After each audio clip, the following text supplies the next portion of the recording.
Olá pessoal, eu sou a Vânia Munhato de Vasconcelos, venho fazer o Evangelho no Lar Virtual com vocês mais uma vez, esperando não só a companhia do lado de cada vida, mas do lado de lá também, porque os espíritos que vêm acompanhar conosco ou são os nossos amigos espirituais, aqueles que estão nos inspirando, nos intuindo, nos ajudando a compreender, ou são aqueles companheiros da espiritualidade que gostam de acompanhar a gente, de estudar conosco, de nos estimular, os nossos amigos, né, da espiritualidade, ou também são aqueles que precisam, assim como nós precisamos, fazer o Evangelho, estudar junto. Então nós sempre temos companhia do outro lado da vida e é o que nós pedimos agora nesse momento, que estejamos bem acompanhados.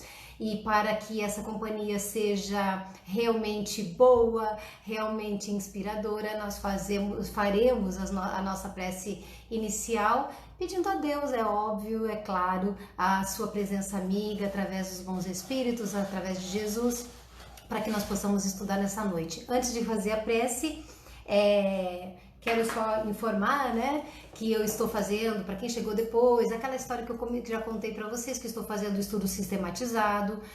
Eu tenho tido algumas falhas com vocês, às vezes quinzenalmente, mas quando não tenho condições de fazer o vídeo ao vivo, eu ainda faço o Evangelho, espero que vocês façam o Evangelho, e aí nós depois fazemos juntos, seguindo o estudo sistematizado. E eu estou no capítulo 1, nós estamos, não é?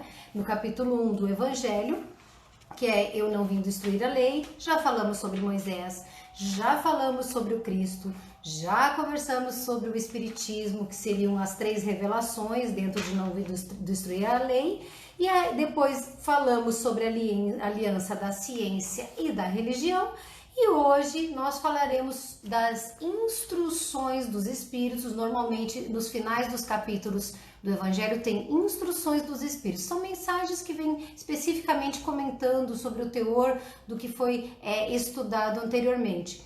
E as instruções de hoje falam sobre a nova era. Olha que beleza, nova era, época atual, creio eu, estamos nos encaminhando.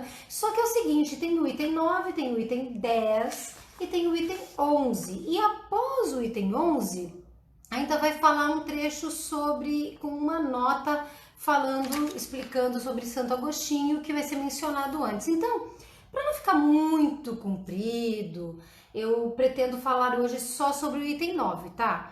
Porque senão a gente fica atropelando e estudo não adianta ficar correndo. Nossa obrigação é que nós não temos pressa. A nossa pressa é a pressa do aprendizado e não a pressa de engolir palavras e não saber o que significa, tá bom? Então, dito isso, esclarecido isso, hoje nós ficaremos então com o item 9 da Instrução dos Espíritos, que é a nova era. E antes de nós estudarmos, vamos fazer a nossa prece inicial. Agora que eu já caminhei por alegria minha, muito obrigado para quem chegou aí, já tenho companhia para estudar. E desse momento nós então ficamos à vontade, uma posição física que não nos incomode para não atrapalhar a prece, ficamos tranquilos, pedindo a presença amiga dos bons espíritos, de Jesus, esse amigo querido que veio à Terra há mais de 2000 anos e disse que estaria entre nós quando nos reuníssemos em seu nome. Obviamente, quando nos reunimos em nome de Deus, quando nos pedimos a presença dos bons espíritos, aí também está Jesus, porque ele veio como aquele sinal de luz para fazer com que todos os caminhos escurecidos ainda pelas dificuldades, pelas mazelas, pelas nossas imperfeições e pelas dificuldades da vida existencial comum da sociedade, para que iluminar os nossos caminhos. E assim, sentindo a presença amiga desses irmãos da espiritualidade, pedindo inspiração para compreender a leitura, para fazermos uma boa explicação e um bom entendimento que nos sirva de prática, porque o conhecimento, de uma forma ou de outra, é sempre possível utilizar. E agradecidos que somos pela nossa vida, pela oportunidade encarnatória, pelo nosso momento existencial e por estarmos aqui, nós pedimos a Deus permissão para iniciar os nossos estudos. Assim seja, com a graça de Deus, com a graça de Jesus. E aí, vocês estão bem? Tava com saudade de vocês, viu, pessoal? É verdade. E às vezes eu não consigo fazer o evangelho no ritmo que, olha, 15 dias, né? E às vezes é difícil. E parece que a vida tá cada dia mais corrida. Não sei se para vocês também está, mas às vezes está ficando meio atropelado mesmo. Mas o importante é que nós estamos aqui, que vocês não deixem de fazer as suas preces, suas orações nos seus lares, porque atrás para dentro de casa a espiritualidade amiga que vem e higieniza o ambiente astral, abraça, envolve, inspira, dá força, dá energia pra gente enfrentar mais um dia, mais uma semana, mais um mês que vai chegando, entendeu? E é isso aí, quando eu não posso estar junto, vocês têm que fazer sozinhos, viu? Ah, não pode ficar usando a vaninha aqui de muleta, não que a gente não use, né? Porque nós usamos uns aos outros como apoio, como muleta, no sentido de me ajuda a me sustentar. Nós não somos obrigados, somos seres sociais que vivemos em coletividade, mas apesar de podermos utilizar a presença do outro para realizar alguma coisa, nós temos que saber realizar quando estamos sozinhos. Combinado? Vamos ler? Vamos? Então tá bom. Vamos lá, pessoal. A nova era, item 9 do capítulo 1 de O Evangelho segundo o Espiritismo. Deus é único.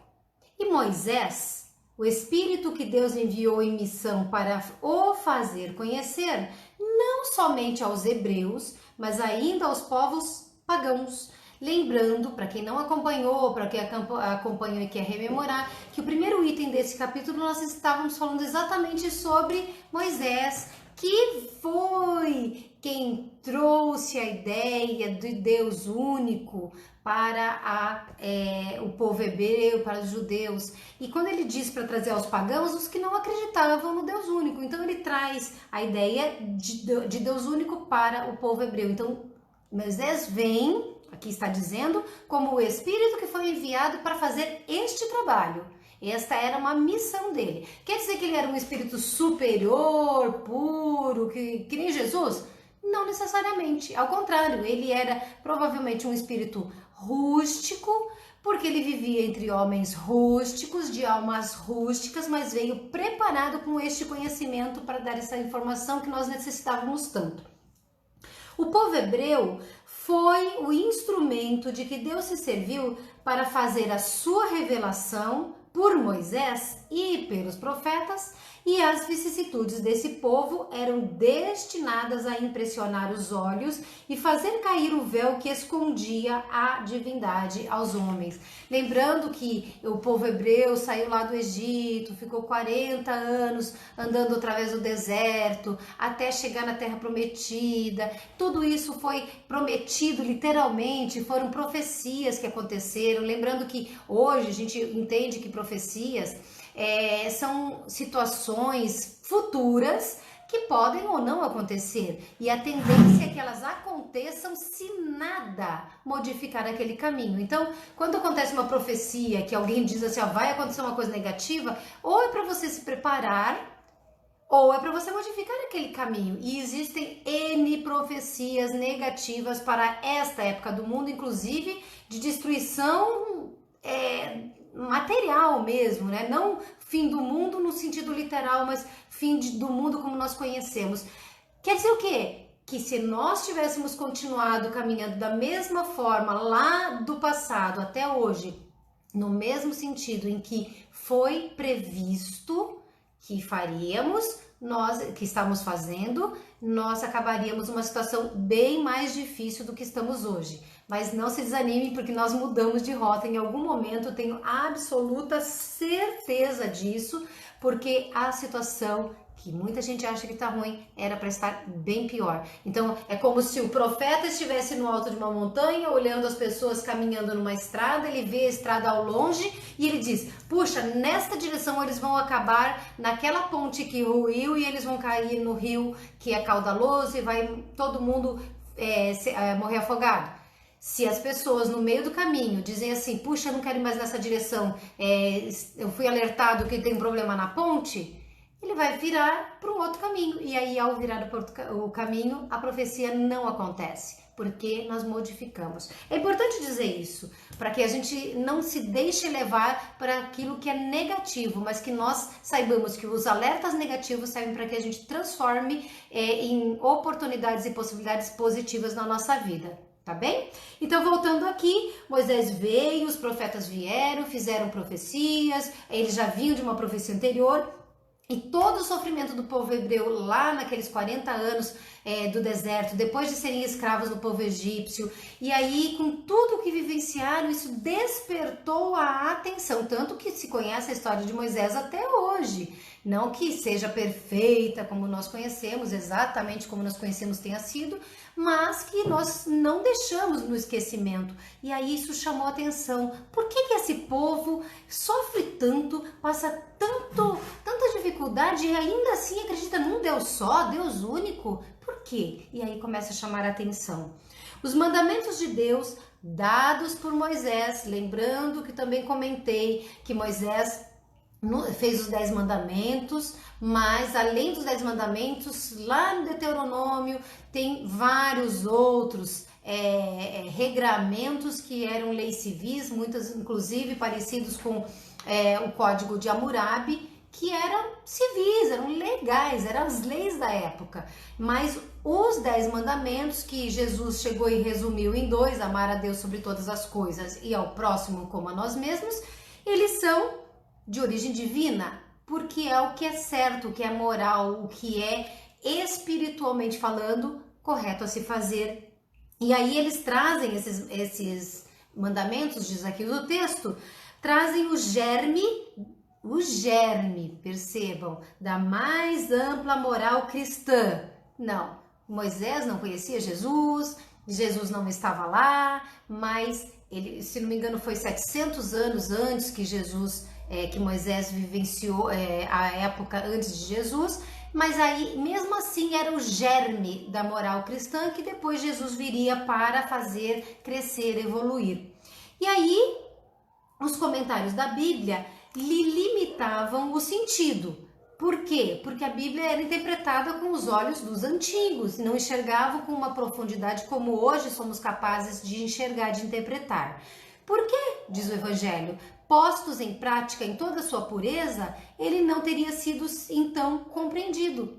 Esses conhecimentos não teriam sido compreendidos. Se, ao invés de Moisés dizendo o seguinte, tem que fazer A, B ou C, senão vai acontecer A, B ou C, numa questão assim bem de... lembra que eu comentei do olho por olho, dente por dente do Código de Hammurabi? Meio olho por olho, dente por dente. As pessoas não entenderiam, mas que Deus bonzinho é esse? O que significa? Eu não vou gostar de um Deus que é fraco desse jeito. O entendimento da época era de força, de tomar as coisas, de conquistar com uma energia muito material, muito focada no aqui e agora, sem entendimento da existência espiritual. Até hoje tem gente que não acredita que continua vivo, até hoje tem gente que acredita em coisas diferentes porque é difícil compreender a questão espiritual. Mas nem por isso os 10 mandamentos de Deus deixaram de permanecer como o frontispício brilhante, aquele sinal que vem na frente, né, brilhante como o farol que deveria iluminar a humanidade no caminho que haveria de percorrer. Então os 10 mandamentos vêm como um primeiro sinal de luz para despertar a humanidade para o Deus único e para todos os valores morais que depois seriam desenvolvidos.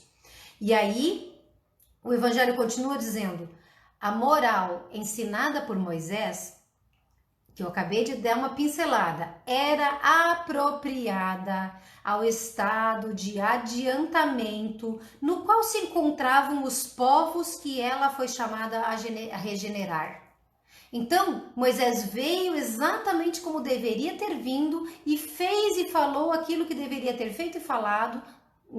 Não estou dizendo que ele não errou em momento algum, inclusive, tá? Eu só estou dizendo que para despertar aquele povo, ele tinha que ser daquele jeito e dar aquela mensagem. Porque eram povos semi-selvagens quanto ao aperfeiçoamento de sua alma. E eles não teriam compreendido que se pode adorar a Deus de outro modo, de outro modo que os holocaustos, ou seja, os sacrifícios. Nem que se precisasse perdoar a um inimigo. Não dava para dizer ao tempo de Moisés, perdoa o teu inimigo. Não dava para dizer ao tempo de Moisés que bastava orar a Deus e fazer o bem, fazer a caridade, que Deus estava satisfeito. Até hoje as pessoas não conseguem muitas vezes compreender isso. Acreditam num Deus vingativo, acreditam num Deus cobrador, imagina no tempo de Moisés. Sua inteligência, inteligência de quem? Do povo da época, mais especificamente aqui de Moisés, sua inteligência, que era do povo da época, mas ele era superior, notável do ponto de vista da matéria, e mesmo sob os das artes e das ciências, era muito atrasada, coletivamente, em relação à moralidade, ou seja, eles tinham, hoje nós olhamos na arte e nós vemos muitas coisas incríveis que os povos antigos criaram na parte intelectual e na parte artística, mas na parte moral nem tanto. E não se teriam convertido, o povo não teria se convertido sob o império de uma religião inteiramente espiritual, era o ver para crer. Não era o acreditar pela lógica como hoje nós espíritas temos a alegria de saber que é a forma correta e somos educados, ensinados através dos conhecimentos que nós estudamos a compreender.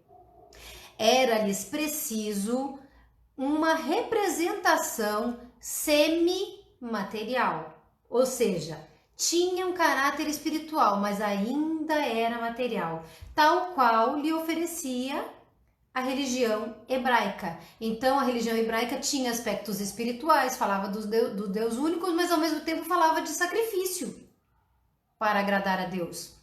Assim, os holocaustos falavam aos sentidos. Eles viam, eles sentiam, eles ouviam, eles percebiam pelo cheiro, eles tinham, pelos sentidos acontecia o holocausto. Enquanto que a ideia de Deus, aquele Deus único, já não era mais os deuses pagãos, aqueles monte de deuses que tinham para todas as coisas, já era enquanto a ideia de Deus falava ao seu espírito.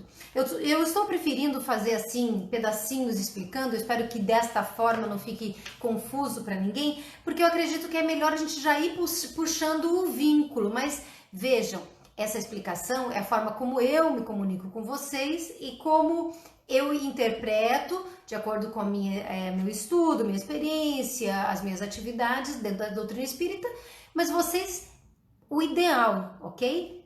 Seria que vocês depois relessem e tirassem as próprias conclusões. Não que vocês talvez desviem muito do que eu estou falando, ou podem até desviar, não, eu não entendo dessa forma, eu vou ler o que está escrito lá em Deuteronômio, eu vou ver qual é a história, e aí vocês podem até tirar uma conclusão, mas o importante é compreender de uma forma geral o texto, mas pontuando para que nós possamos fazer esse alinhavar de um pontinho para outro pontinho, construir um tecido bonito, sabe? Desse conhecimento.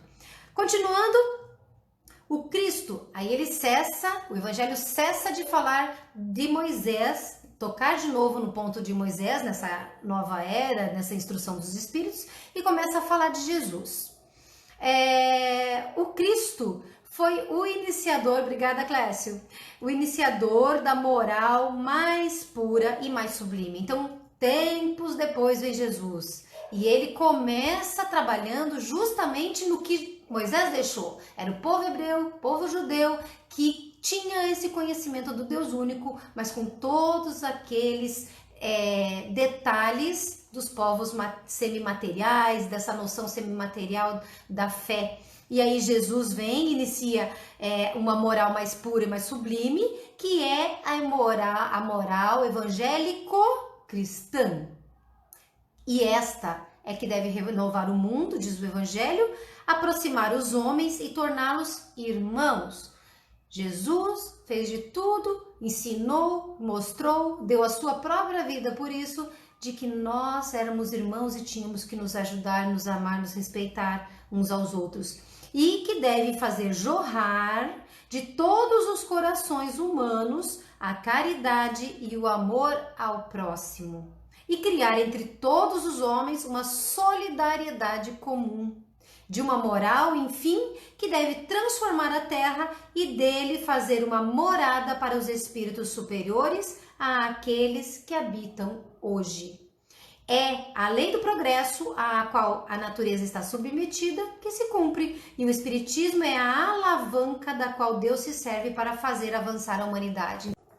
Jesus vem a partir do conhecimento trazido por Moisés, retomando o que eu estava falando, ele desenvolve essa ideia. E ele desenvolve por quê? Porque a partir do que Jesus ensina e prova através da própria experiência, da própria forma de existir no mundo, ele mostra que nós temos que nos amar, nos respeitar, nos auxiliar, ter caridade, enfim.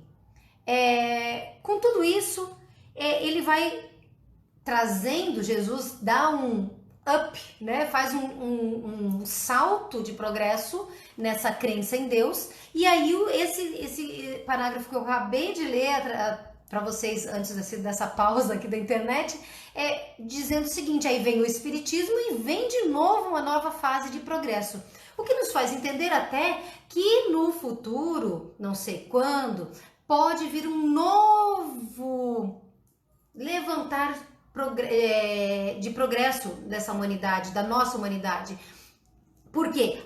Porque esse conceito não serve mais? Não, porque esse conceito tem que ser expandido. Então, lá atrás, o pessoal tinha fé, mas era uma fé material, uma fé em todos os deuses, em deuses pagãos. Vem Moisés e converte isso, ensina isso a ter fé num Deus. Continua sendo uma fé semimaterial, onde tinha que ser pego, tinha que ser sentido, tinha que ter o holocausto, tinha que ter o sacrifício, mas ao mesmo tempo tinha uma consciência passando na direção da questão espiritual. Vem Jesus, levanta um pouco mais essa bandeira do espiritual e mostra que não há necessidade do holocausto ou do sacrifício, mas que o nosso sacrifício tem que ser sacrifício da nossa própria imperfeição, do nosso ego, do nosso orgulho, que nós temos que fazer caridade, que nós temos que chegar ao outro, que temos que respeitar a vontade de Deus.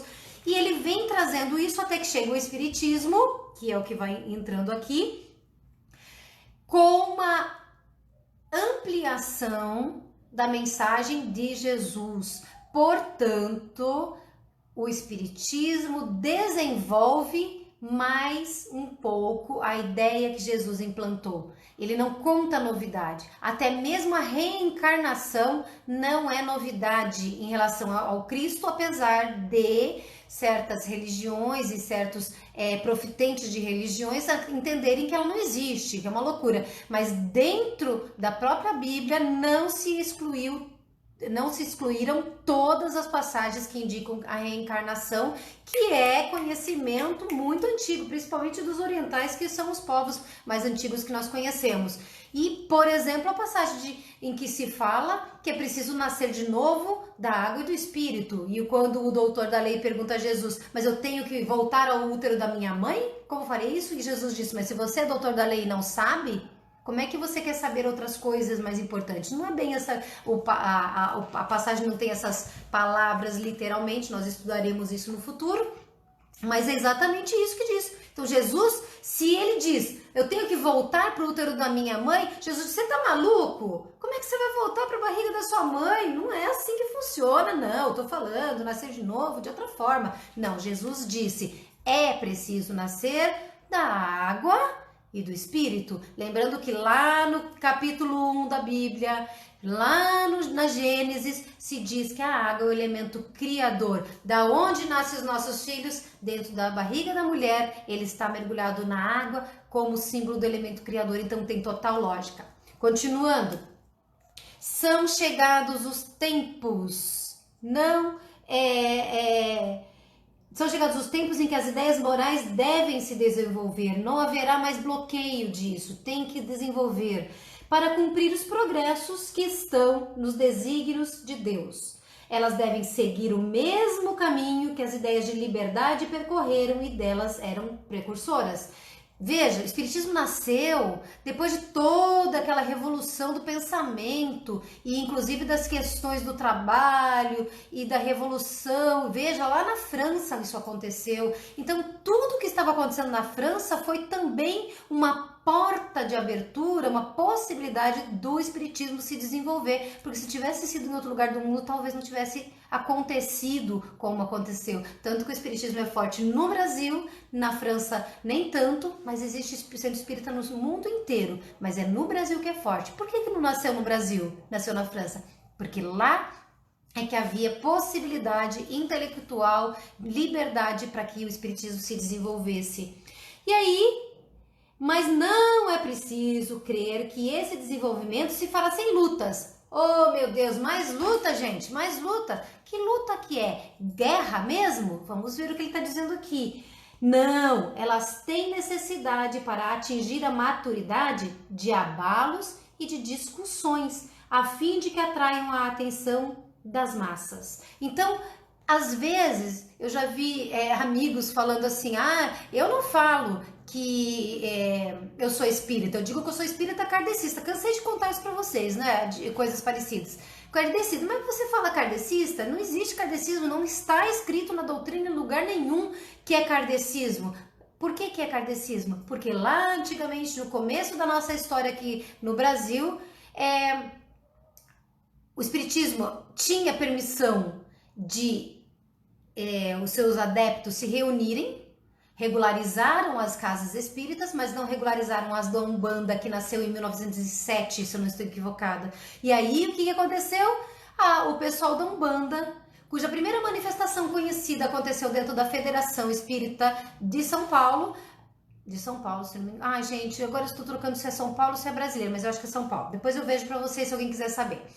E aí aconteceu uma manifestação de um espírito da Umbanda. E aí, por causa dessa irmandade, são religiões diferentes, com manifestações diferentes, mas todas falando de mediunidade, falando de espíritos, falando de continuação da vida, falando de reencarnação. E aí os umbandistas pediram permissão, houve a permissão por parte dos espíritas, das federações, para que eles utilizassem o termo centro espírita. Aí tinha lá, centro espírita caboclo flecheiro, centro espírita águia dourada, por exemplo, não sei que nome tem.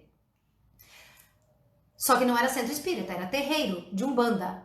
Então, para diferenciar, onde você vai? Eu vou no centro espírita, mas é o de Umbanda ou é o de mesa branca? Que também não tem nada a ver. Mesa branca, minha mesa aqui, preta. Por quê? Precisa ser branca? Não, a mesa branca é só uma mesa com uma toalha limpa, que dá um ar bonito de higiene pra gente trabalhar. Pode ser azul, pode ser amarela, pode ser cor-de-rosa, pode não ter toalha, não é mesa branca.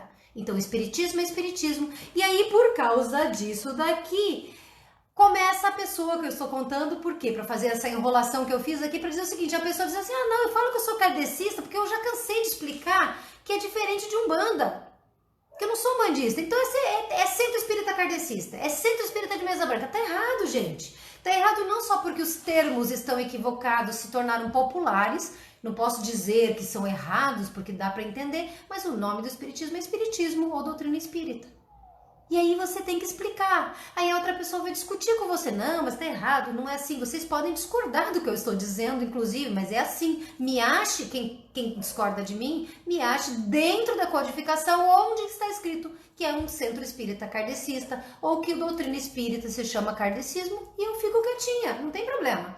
E aí ele está falando que precisa de debate, precisa de abalo, precisa de discussão, a fim de que atraiam a atenção das massas. Se o espiritismo não tivesse chamado a atenção, como Jesus chamou a atenção, como Moisés chamou a atenção, teria morrido, porque ficaria no ostracismo, ficaria escondidinho. Uma vez fixada a atenção, a beleza e a santidade da moral, aqui falando de moral espírita, que é fundada na moral cristã, impressionarão os espíritos e eles se interessarão por uma ciência que lhes dá a chave da vida futura e lhes abre as portas da felicidade eterna. Foi Moisés quem abriu o caminho. Jesus continuou a obra e o Espiritismo a arrematará.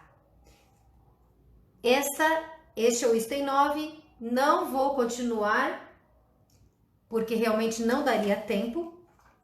Mas para fechar, percebam que as coisas não acontecem ao acaso na criação. Não acontecem por acaso levantar uma humanidade, não acontece por acaso moralizar uma humanidade, não acontece por acaso o desenvolvimento intelectual de uma humanidade. Deus, eu falo Deus, poderia falar providência divina, para alguns, a gente pode dizer a própria natureza, que também é obra de Deus, também segue as regras que Deus criou para o universo. Como a gente chamar, não importa. Ela acontece, toda essa força acontece progressivamente conforme o amadurecimento. Não adianta chegar aqui e dizer para qualquer um de nós, sei lá, a gente não tem nem ideia, eu não tenho ideia, né? Vamos voltar lá para o passado, vamos voltar para o tempo do Kardec e dizer assim, olha, tá vendo isso aqui? É um celular, através desse celular eu estou falando com sei lá quantas pessoas que estão em vários lugares do Brasil, talvez até do mundo, elas estão me vendo em tempo real, me ouvindo em tempo real, elas podem conversar comigo no particular, elas podem trocar ideias, nós podemos fazer N coisas e eles não conseguiram compreender.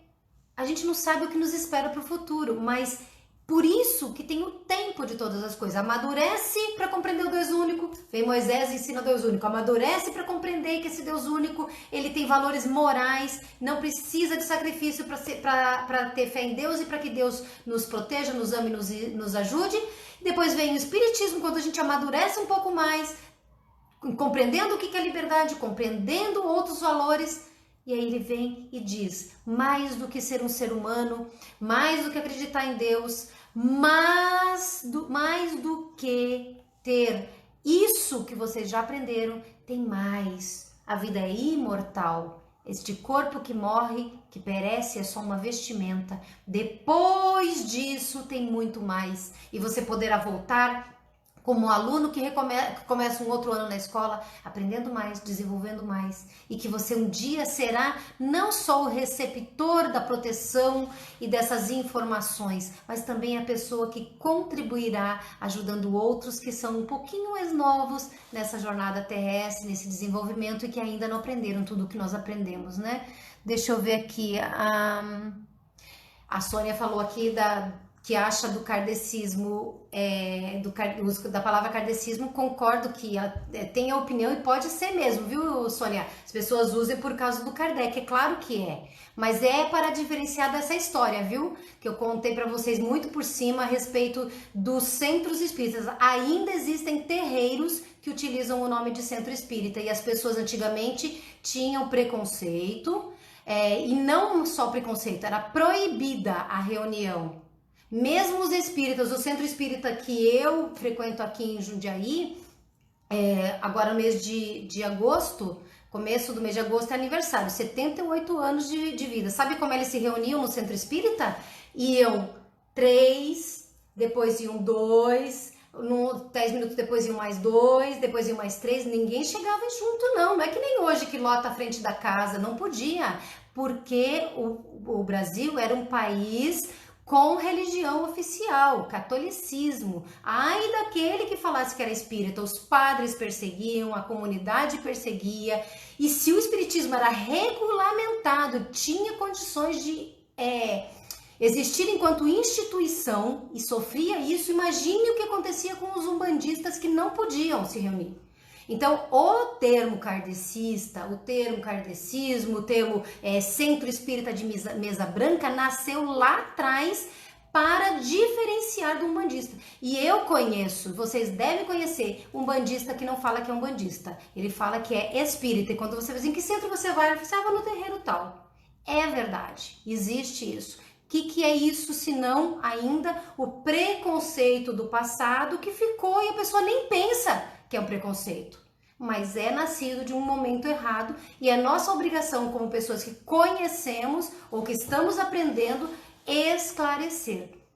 Eu sempre falo isso, Até hoje eu vejo assim umas carinhas meio tortas, né? Assim, para mim não tem problema, porque eu compreendo, é um hábito. Eu cansei de falar kardecista antes de compreender também, mas ninguém me mostrou aonde está escrito na doutrina o que é espiritismo. É a obra do Chico Xavier? Não, não é a obra do Chico Xavier. A obra do Chico Xavier, do Emmanuel, do Divaldo, etc., são obras complementares. Espiritismo está aqui. Doutrina espírita é codificação, as 5 obras básicas. Nem revista espírita é codificação.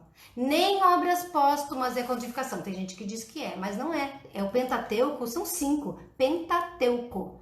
Livro dos Espíritos, o Evangelho segundo o Espiritismo, a Gênese, o Livro dos Médiuns e o Céu e o Inferno. Não falei na ordem, mas são essas as obras e nenhuma delas consta o termo Espiritismo. Tanto que Kardec não se chamava Kardec. Ele nem usou o nome dele para não puxar para ele. Quando diz assim,